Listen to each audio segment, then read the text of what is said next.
note, I'll hand over the microphone to Rakia Islam. She will moderate the next part of this event, which is a panel discussion. We have 4 wonderful leaders, two from Providence, one from Portland, Oregon, and another from Phoenix, Arizona. So Rakia will take over from here and introduce them. So hello, everyone.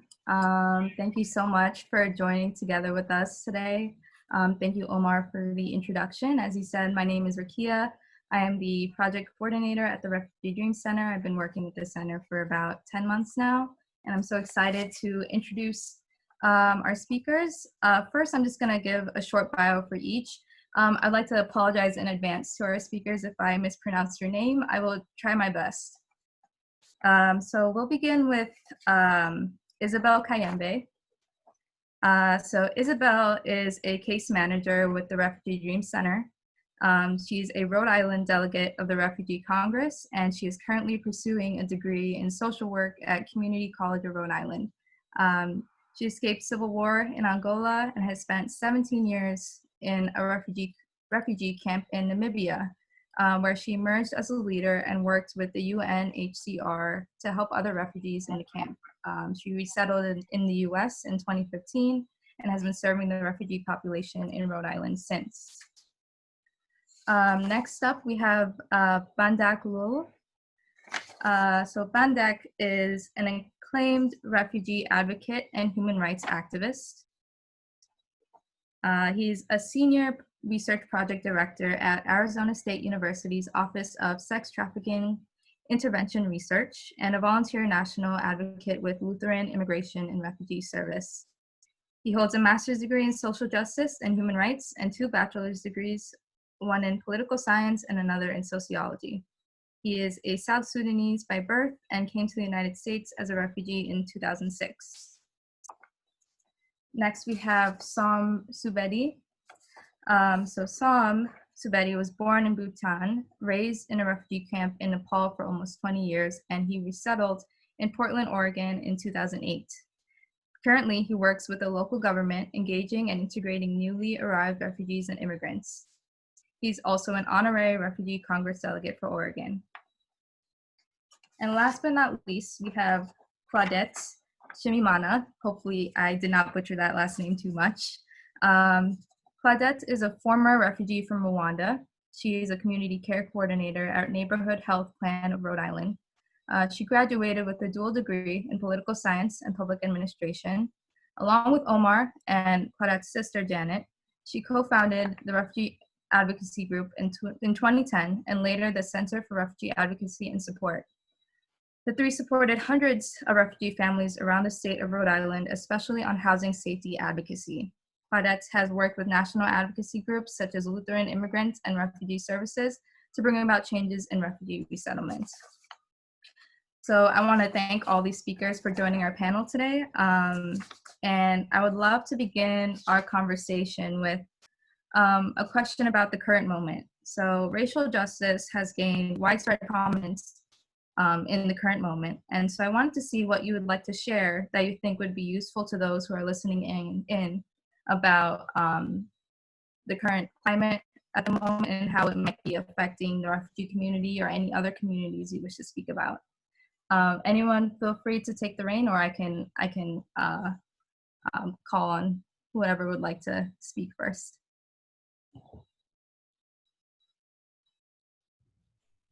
Hi. Go ahead. Hi, so this is Claudette Nshimiyimana, as she said, and thank you, Omar, for adding the other good stuff. For me, I would probably like to say that, to start with saying that I want us to, because most of us who are refugees here, sometimes we tend not to see the experience of African Americans as our own experience.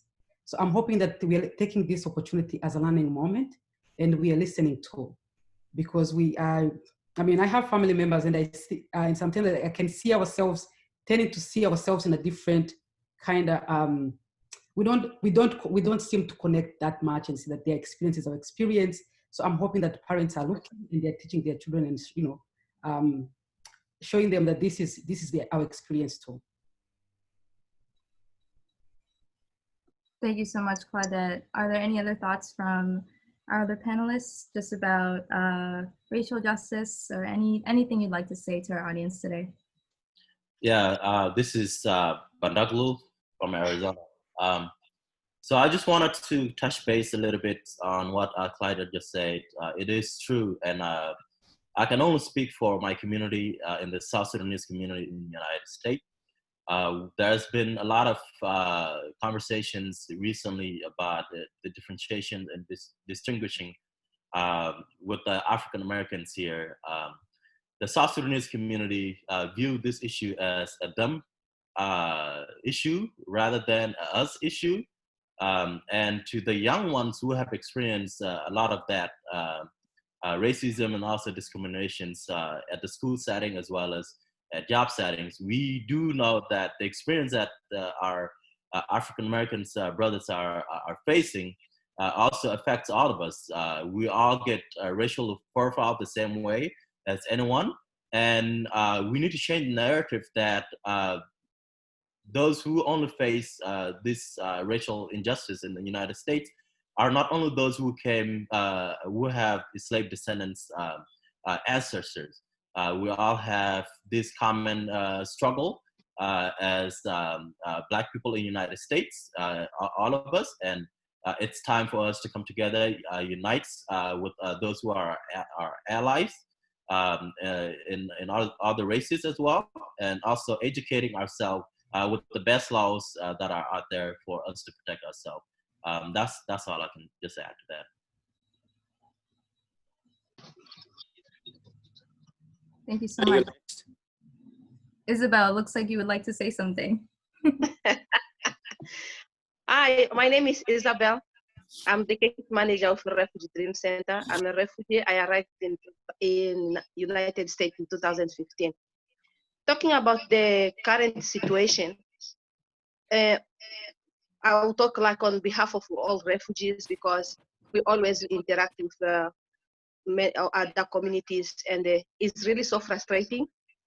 People are afraid because when refugees came here, they thought that this is the better place where is safe. But now we can see that what we're thinking that is not what is happening. And the people, they are scared and they are thinking of like, what will happen tomorrow if we are thinking that here we are going to be safe, and people are being killed this way. If something's happening to somebody, tomorrow it can happen to me. And it's really so confusing. This is what is happening in the refugee community.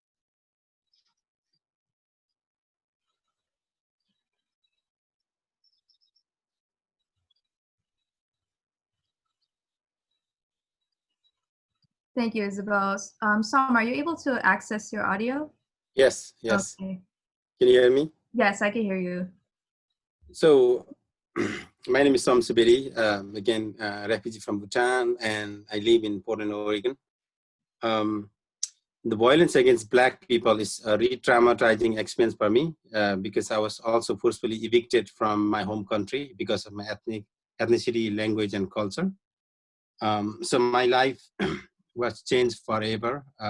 So becoming a refugee and living in a refugee camp without a hope or future. So this only brings back those trauma, and I think this is too much. I think this is not just the Black problem. This is all of us. So I think if we fight together, I think we'll get there. So it's not like it's just one group and we just sit back and watch. But if we work together, this is the best place to be on this planet to work for. So I look forward to have a discussion. Thank you. Thank you so much for that response. On that note, I wanted to extend the question on just your work as refugee advocates, and I wanted to see what you would offer to the people listening on this discussion about the work you're doing and how the most effective methods you've come across to promote a positive outcome for the communities you represent. So in Portland, Oregon, on June 7th, that was my daughter's graduation week. So we went together to a protest. So you can go through that. And I'm not recommending because of the COVID to go and protest, but with the precaution and mask, you can go and protest. If you cannot do that, and you know around the country now, the elected leaders are hearing more compared to past weeks or past month, because the wave is coming and the tsunami is coming, tsunami for change. So you can write to your city council or local elected leaders, or you can make a phone call, or you can talk to your neighbors, or you can donate to a local Black businesses or buy from them. I think those are the steps people can take. And as a brown person in America, I cannot imagine not supporting Black lives and looking for that partnership moving forward. So this is the moment. We need to come forward, and we have seen, I personally gained that benefit from civil acts of 1964, 1968, and the changes, recommended changes or amendment later on those years, and also Refugee Act of 1980. I have benefited personally as a refugee. So this is the perfect time to fight for the change we want to see for our future generation. Thank you. Thank you so much for that. Is there anything anyone else would like to add? You can also speak on, not just related to, it could be related to COVID, because that's another major issue we are dealing with at this moment. But also any experiences you might want to share to kind of promote how we can work together as a community to encourage collective action. Okay, I'm Isabel again. Talking about how we can work with communities, it's just that I will just talk a little bit about the challenges we have. Since the COVID started, the pandemic started, it's been so difficult for us, like so challenging to work, because especially me, my work is like direct services, where I have to do home visits. And when I go for home visits, I don't just talk about the opioids or other things. I also check just the environment itself, because if the families, they have a problem, within an hour, most of my time, when I go for a home visit, I do my best to spend 1 hour. If there is a problem, within 1 hour, you can see something.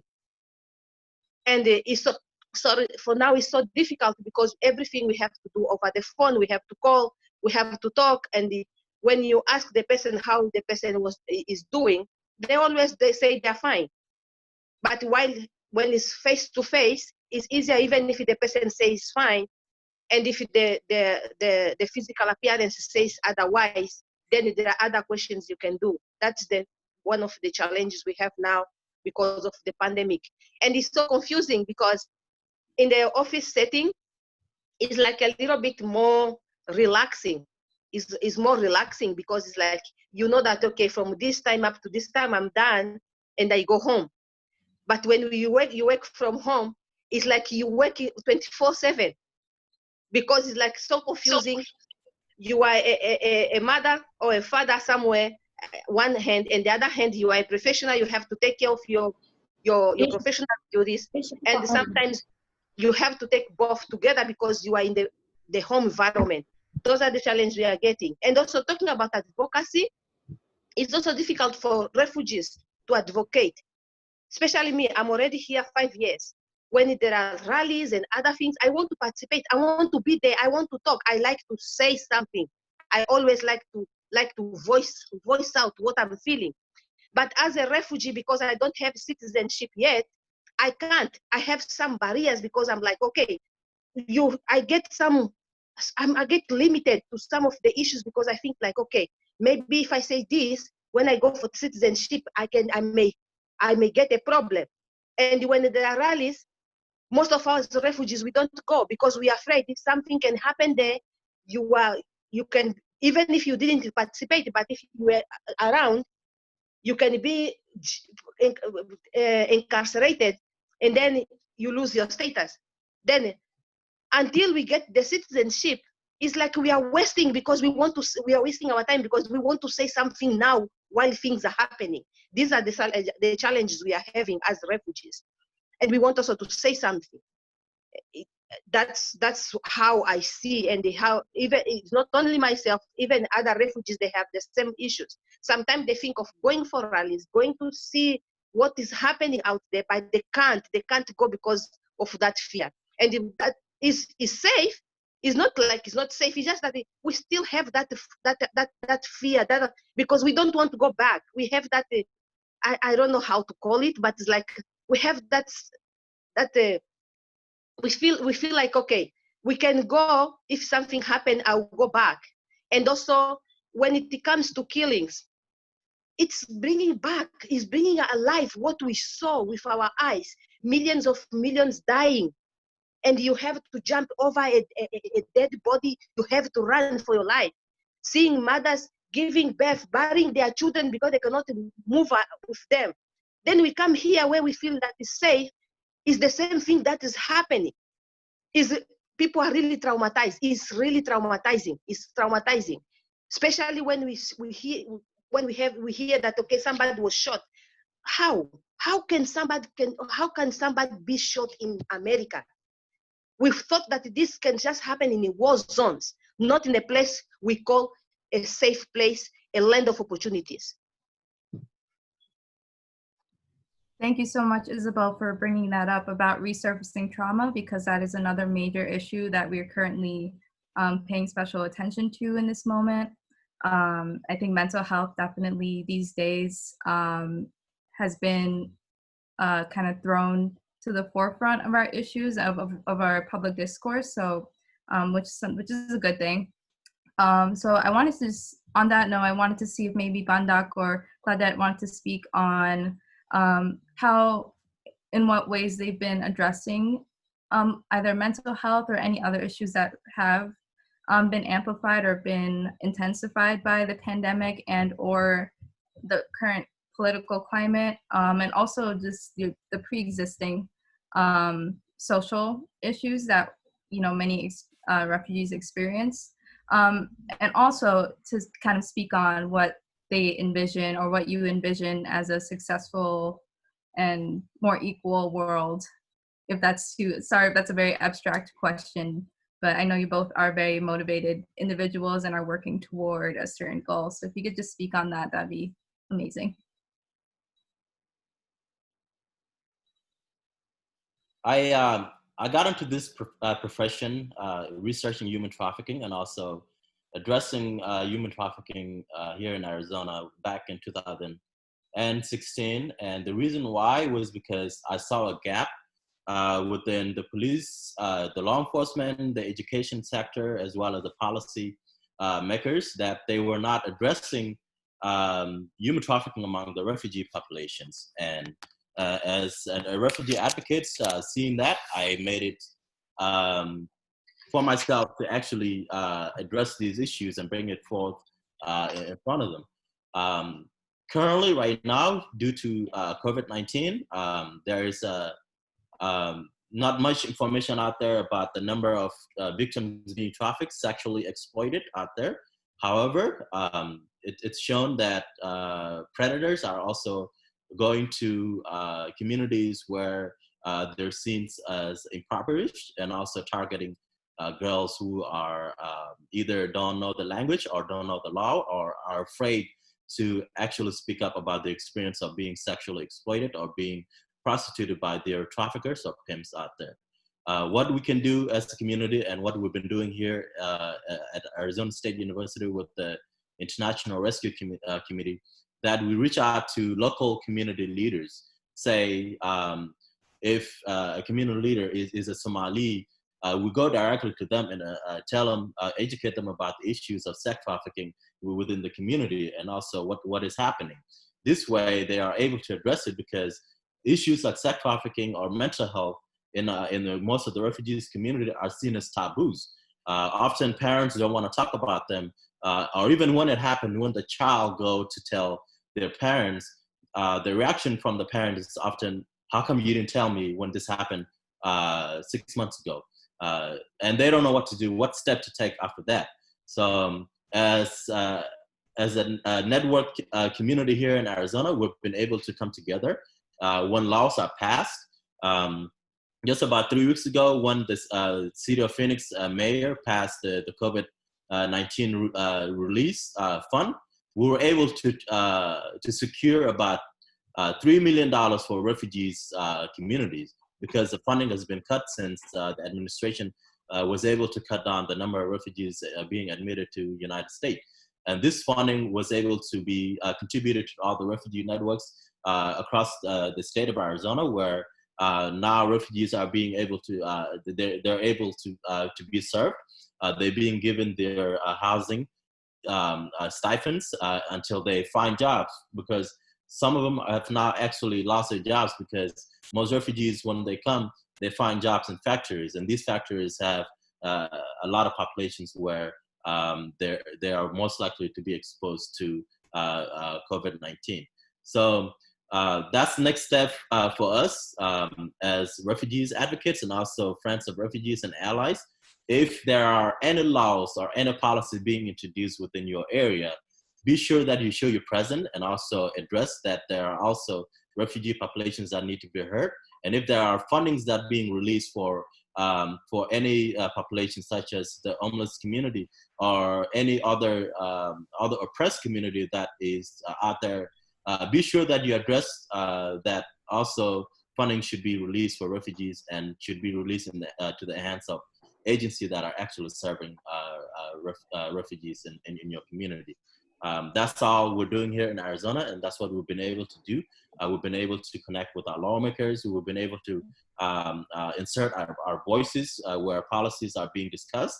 And I think it should be helpful. It would be helpful if we all collectively go out there in your age communities and states to actually conduct that kind of work. So.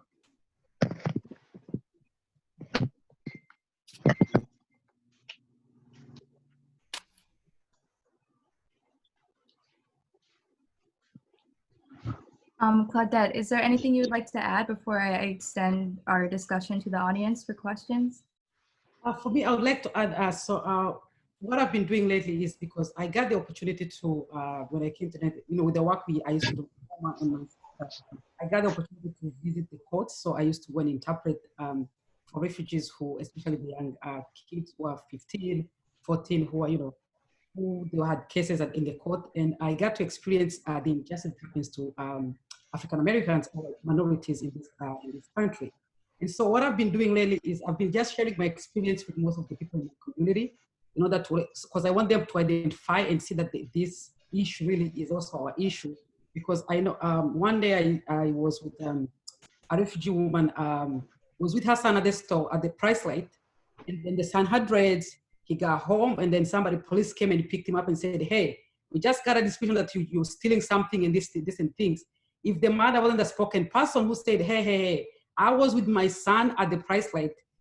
I know if you go there, you can see us together. My son was with me. This guy would have gone to jail.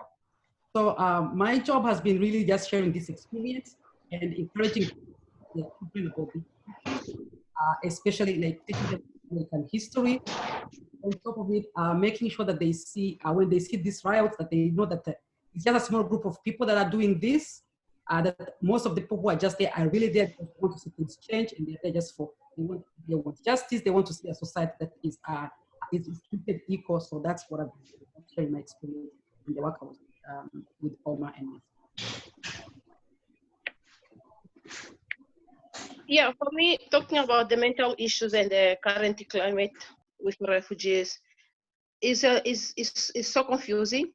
I'm still going to mention the way that is confusing, because when we talk about mental health in the refugee community, it's a taboo, and it gives another connotation. It's not like the way here we perceive how mental health is. Like here, everybody, like the host communities, like they can just go out and say, okay, I have appointment with my psychologist, and it's normal.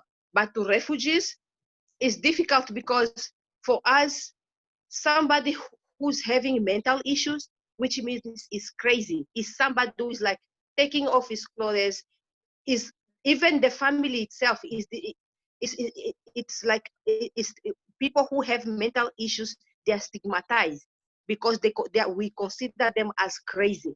And it is very difficult for refugees to come out and say that I'm sick, I have mental problem. What you are going to hear is when they go to the doctor, they just say, I'm feeling so, my heart hurts, or I'm thinking so too much. That's what they say, but they cannot say that, okay, even if the doctor explained that this is what is happening, they'll say, this is normal to us, this is not a problem. And even just in the community or the family, if they hear that you're taking medication because you have mental issues, then you are discriminated by your families. And also, it's like with this climate whereby there's a COVID-19, the COVID-19 pandemic is there. People, they don't want to even have access with them, with the hospital. Sometimes even if people, they are sick, they don't want to call to say that, okay, I have a problem, I need the help. They don't want, because they think that if they go to the hospital, the only thing that is going to happen is to diagnose them that they have COVID-19.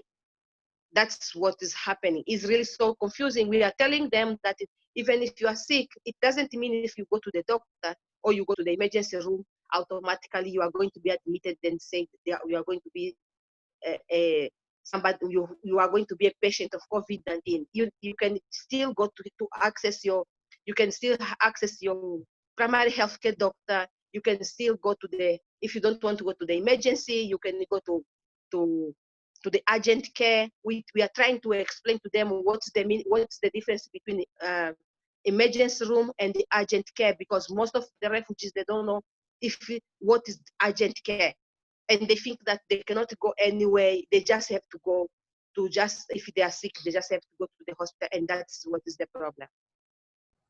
Yeah, just to add a little bit of what Isabel just said, for us, mental health is considered weakness.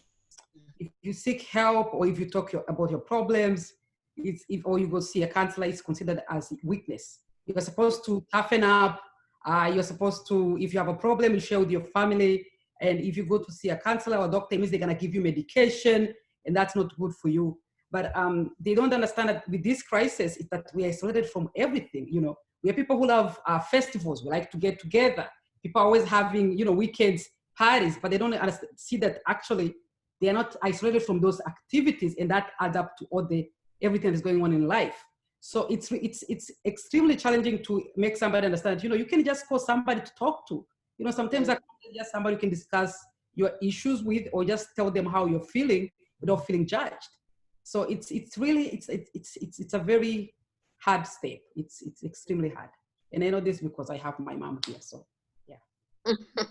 Yeah, thank you so much for those comments. There are some very interesting points being brought up in the chat right now. I did want to bring up a comment from Kamal, and it says, would you please make videos or flyers so that we can use them to mentor our refugee community members? Thank you. So I think that's if those things aren't already on hand, that might be something useful to, spread in the community. I also saw that Sam, you made a comment about the right to protest in the US. I just wanted to see if there's anything else you wanted to say on that as we talk about N400 and such. So I think there are lawyers around in the cities close or near to you. So maybe consulting with them, I think it's a right as a US citizen there are concerns about public charge and all, so I totally understand that. But it's your constitutional right to go and express or show your support peacefully. But I think definitely working with the local lawyers, I think there is a National Lawyers Association or something, I'm not sure about the name. I think if someone get arrested, we can call them also and they will fight for you. Right. Okay. Well, thank you. It seems that if anyone has any questions, please feel free to drop it in the chat. We are approaching 2 o'clock, so we might have to kind of transition. But if there's any last minute questions, you're also free to bring it up and we will address it. I'll just give like a minute. Can I just like say a last word? So sure, sorry. As I mentioned, I came in America in 2008, which is a crazy year, economic shutdown and all this. But looking at this racism, which was started like 400 years ago or something close. So that didn't start when I came, but definitely if we work together and with your support and the values, with your open mind and open heart, I think we can make a change and make a difference and can improve our lives together. That's what I want to put out there, and let's fight together for betterment. Thank you. Thank you so much. Do we have any other closing statements from our panelists before we wrap up?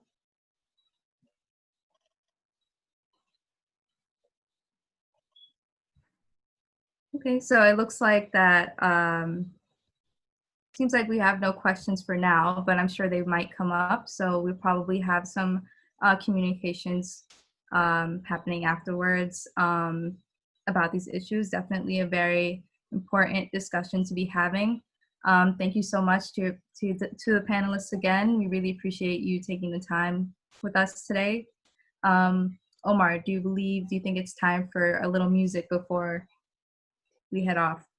Yeah, thank you so much, Rakia, for moderating this beautiful conversation. I want to thank everyone. You know, they're all my amazing friends and colleagues. I'm impressed by the conversation, and I think this is just the starting. It will continue and expand going forward. So, I mean, we can also, if you want to get in touch with any of them, you can let us know. We can connect you with any of the panelists. But I just wanted to thank everyone once again. You know, everyone on this platform right now. Looking at the names, individuals we have interacted with one way or the other, or have partnered with us one way or the other. Just yesterday, I received 5 computers that were dropped to my office from Bright, a group from Brown that tutors hundreds of refugee kids around Rhode Island. So I just wanted to highlight the importance and how much we appreciate every single person on this Zoom call. We are literally celebrating everyone and each other and sharing this moment right now. So this panel was a highlight of the culmination of the work that we all do individually and in our own unique ways across the country. The importance of this work with refugees is such that any single thing that anyone does is important. There is nothing small. I like saying I love doing my work in my own little way, because I know that little way is a huge contribution in its own little way. So I think that is why it is important we keep doing what we're doing. So thank you everyone for the time, and thanks for gracing this occasion. And we are looking forward to continue the conversation and continuing to be in touch. And I'm happy if I did not mention your name or I haven't met you, please feel free to email me or reach out. I would like to speak with anyone to make sure that we are all connected.